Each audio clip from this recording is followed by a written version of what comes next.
Salam sejahtera kepada Dr. Bakish. Kami dari kumpulan ke-15 akan membentangkan kami punya tugasan PTJ 4 pada minggu ke-12 iaitu analisis data kualitatif. Kami akan membentangkan analisis tematik dan triangulasi dalam menghasilkan data analisis kami. Assalamualaikum dan salam sejahtera. Nama saya Nur Syamsuria binti Samsudin, matrik number BP 2110136. Okey, jadi saya akan menerangkan sedikit pengenalan dalam kajian kami ini. So, definisi analisis tematik adalah kaedah analisis data kualitatif yang digunakan untuk mengenal pasti, menganalisis dan melaporkan tema atau pola yang utama dalam data.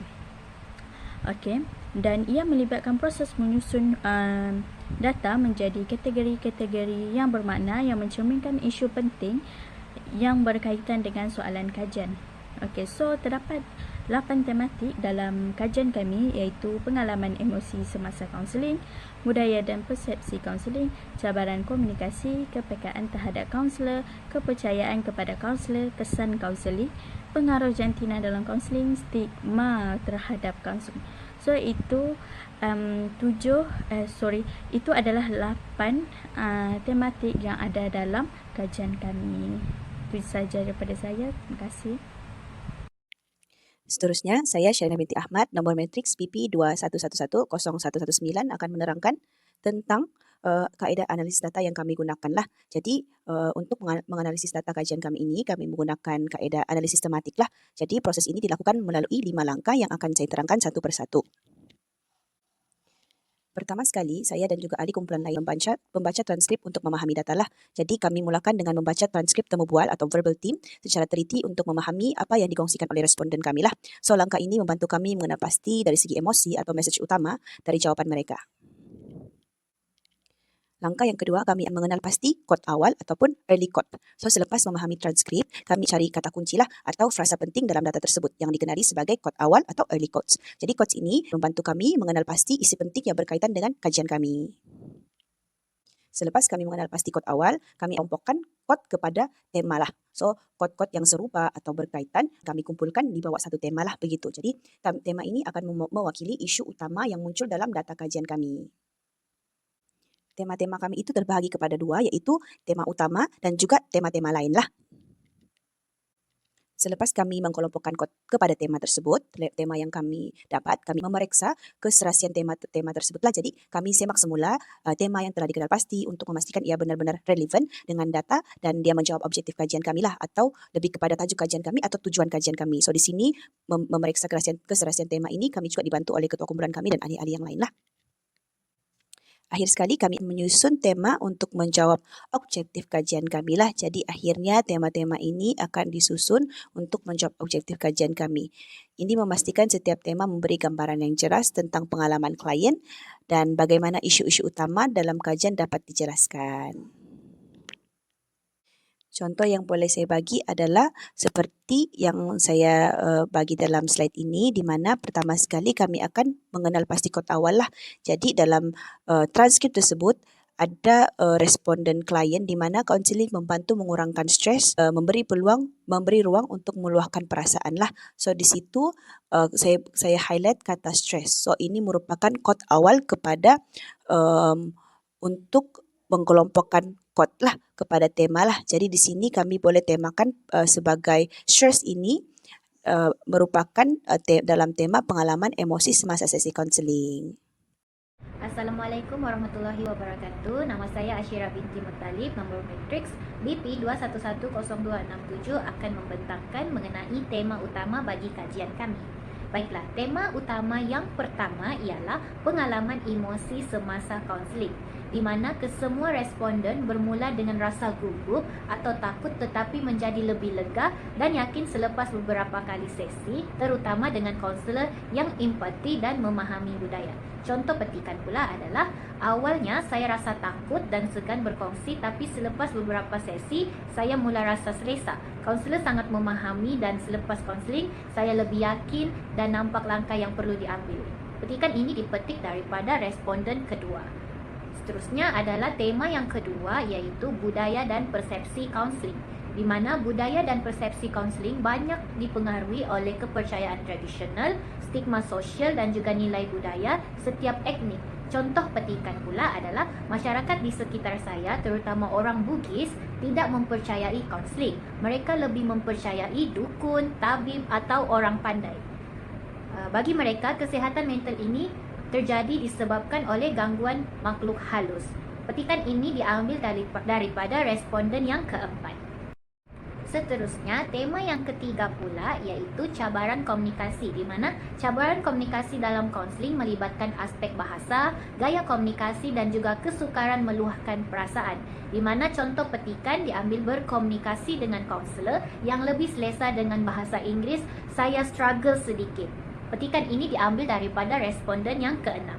Dan tema utama yang keempat pula adalah kepekaan budaya kaunselor, di mana responden menekankan pemahaman mendalam dan pendekatan fleksibel dengan menghormati adat sebagai asas hubungan yang kukuh. Contoh petikan diambil iaitu kaunselor sangat profesional dan memahami budaya saya.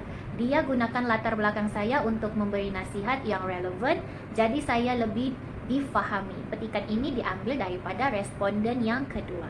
Sekian itu sahaja pembentangan saya. Terima kasih.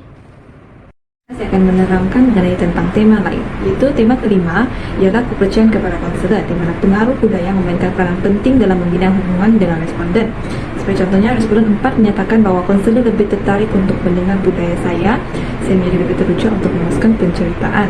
So, untuk tema yang keenam adalah mengenai tema kesan kaunseling, di mana sesi kaunseling memberi impak yang positif terhadap diri responden, di mana responden 5 menyatakan bahwa kaunseling memberi saya keyakinan untuk menerima perbezaan budaya. Untuk tema ketujuh pula, dia mengenai pengaruh cantina dalam kaunseling, di mana responden 3, 1 dan 4 dia lebih memilih respon konselor perempuan berbanding lelaki jika melibatkan isu yang sensitif. Contohnya, responden keempat menyatakan bahwa merasa lebih selesa bercakap dengan konselor perempuan, terutama jika isu yang dibincangkan berkaitan dengan pengalaman yang sering dihadapi oleh wanita, seperti diskriminasi wanita dan masalah reproduktif. Untuk tema ke-8 pula mengenai stigma terhadap konseling, responden 3, 2, dan 6 mempunyai pandangan yang negatif terhadap konseling, di mana mereka menyatakan bahwa budaya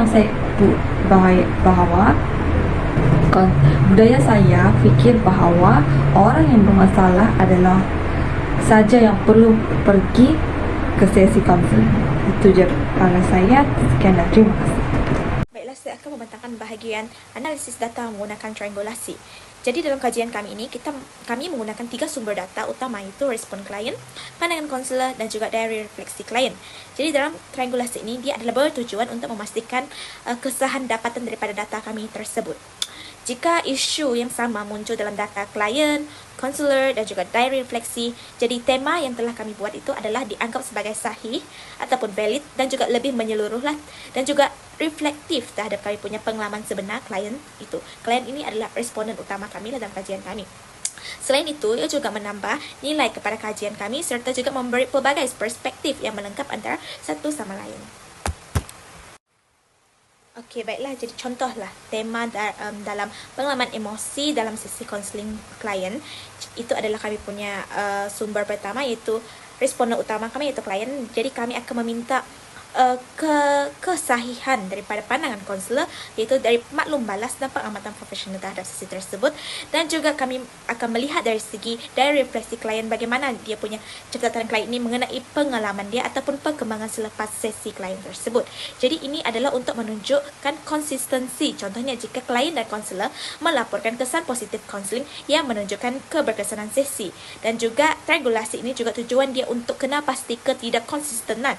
Contohnya jika konselor tersebut dia sebenarnya tidak menyedari cabaran budaya klien yang tercatat dalam refleksi ini, memberi ruang untuk penambahbaikan. Itu saja daripada saya. Terima kasih. Hai semua, nama saya Nasyara M. Zaid, memegang matriks number BP 211600561, dan hari ini saya akan membincangkan tentang implikasi analisis. So, yang pertama adalah amalan kaunseling, di mana kaunselor perlu memahami budaya dan kepercayaan etnik untuk pendekatan yang lebih efektif lah. So basically as a counselor, bagi mengukur sejauh mana keberkesanan kita punya sesi kaunseling, sebuah sesi kaunseling itu adalah kita seorang kaunselor itu seharusnya memahami etnik dan juga kepercayaan etnik masing-masing lah, bagi tidak menyentuh sensitivity dan tidak menyinggung mana-mana perasaan.